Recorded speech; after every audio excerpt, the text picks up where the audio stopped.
Hi friends, welcome to சமையல் stories. இன்றைக்கி different ஸ்டைலில் சூப்பராக ஒரு முட்டை கிரேவி தான் பண்ண போகிறோம். இதுக்கு நான் ஒரு 5 முட்டை எடுத்திருக்கேன். இது எல்லாத்தையும் ஒன் பை ஒன் உடச்சி ஒரு பவுலில் சேர்த்துடலாம்.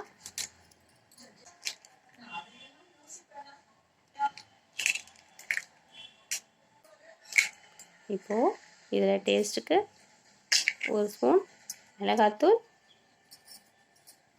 தேவையான அளவுக்கு உப்பு, கொஞ்சம் மஞ்சத்தூள், இது எல்லாத்தையும் நல்லா ஒன்று சேர நல்லா பீட் பண்ணி விட்டுடலாம். உப்புலாம் நல்லா கரையணும். ஓகே, இது நல்லா பீட் பண்ணியாச்சு. இப்போ அடுத்து தவா வச்சு எண்ணெய் ஊற்றி ஒரு 2 டேபிள் ஸ்பூன் அளவுக்கு எண்ணெய் ஊற்றி நம்ம அடித்து வச்ச முட்டையை சேர்த்துடலாம். தவா நல்லா காஞ்சதுக்கப்புறம் தீயை குறைச்சல வச்சுக்கோங்க.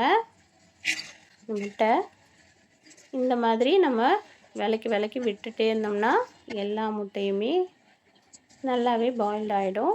நம்மளுக்கு ரோஸ்ட் ஆகக்கூடாது.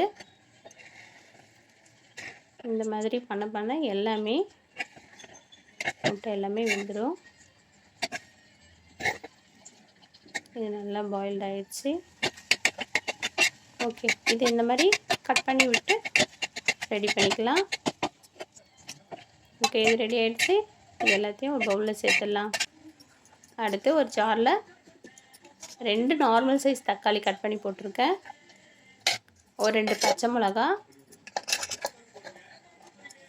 ஒரு 10 பல் பூண்டு, சின்ன துண்டு இஞ்சி, இதில் வேணும்னா ஒரு 5-6 முந்திரி சேர்த்துக்கலாம் நீங்கள். ஓகே, இதை அரைச்சிட்டு வந்தாச்சு. இப்போது கடாய் வச்சுட்டு ஒரு 100 ml ரீஃபைண்டு ஊற்றிட்டேன். அடுத்து ஒரு ஸ்பூன் சீரகம், 2 லவங்கம், ஒரு ஏலக்காய், ஒரு பிரிஞ்சி இலை. இது கொஞ்சம் பொரியட்டும்.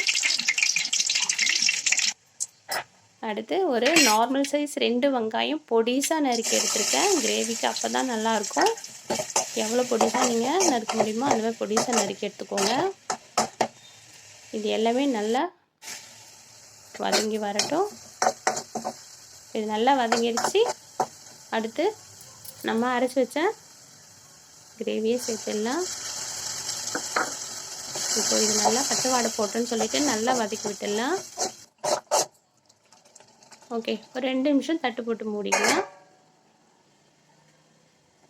ஓகே, இது கொஞ்சம் பச்சை வாடை போயிடுச்சு. இப்போது மசாலா சேர்த்துடலாம். 1 ஸ்பூன் மிளகாத்தூள், 1 ஸ்பூன் தனி மிளகாத்தூள், 1 ஸ்பூன் கரம் மசாலா தூள், 1 ஸ்பூன் சீரகத்தூள். இது எல்லாமே கொஞ்சம் நல்லா வதக்கி விடுங்க. இப்போ கொஞ்சம் தட்டு போட்டு மூடி வைக்கலாம். ஒரு 2 நிமிஷம் இருக்கட்டும். ஓகே, இதுவுமே நல்லா வதங்கிருச்சு. பச்சை வாடை போக ஒரு 3 டேபிள் ஸ்பூன் ஃப்ரெஷ் க்ரீம் தான் சேர்க்குறேன். இது ஹோம்மேட் தான், வீட்டில் பண்ணது. இது இன்னுமே கிரேவியை டேஸ்ட் அதிகமாக கொடுக்கும், நல்லா க்ரீமியாக இருக்கும்.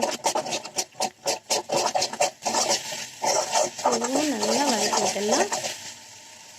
ஓகே, இப்போது இதில் ஒரு 200 ml தண்ணி சேர்த்துடலாம். இது ஒரு 3-4 நிமிஷம் தட்டு போட்டு கொஞ்சம் ஃபுல் ஃப்ளேமில் வச்சோம்னா நல்லா கொதித்து நம்மளுக்கு ரெடி ஆகிடும். தேவையான அளவுக்கு உப்பு, ஃப்ளேவருக்கு ஒரு பச்சை மிளகா. ஓகே, அவ்வளோதான். தட்டு போட்டு மூடிடலாம். ஓகே, ஒரு 4 நிமிஷம் ஆயிடுச்சு. இதுவும் நல்லா கொதிச்சிடுச்சு. இந்த ஸ்டேஜில் நம்ம எடுத்து வச்ச முட்டை எல்லாமே சேர்த்துடலாம். அவ்வளோதான். இது முட்டையும் அந்த கிரேவியும் நல்லா மிக்ஸ் ஆகி ரெடி ஆகட்டும். ஒரு 2 நிமிஷம் நல்லா ஃபுல் ஃப்ளேமில் கொதிக்க விட்டுடலாம். கொதி வந்துடுச்சு. அவ்வளோதான். இதில் கொஞ்சம் கொத்தமல்லி தழையை போட்டோம்னா அவ்வளோதான், முடிஞ்சிச்சு. ஸ்டவ் ஆஃப் பண்ணிடலாம்.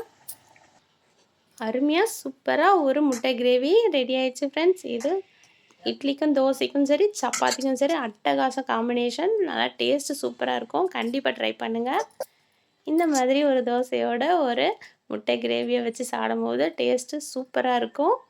நீங்கள் கண்டிப்பாக ட்ரை பண்ணுங்கள். உங்களுக்கு இந்த வீடியோ பிடிச்சிருந்தா நம்ம சேனலை சப்ஸ்கிரைப் பண்ணுங்கள், லைக் பண்ணுங்கள், உங்கள் ஃப்ரெண்ட்ஸுங்களுக்கு ஷேர் பண்ணுங்கள். தேங்க்யூ ஃபார் வாட்சிங்.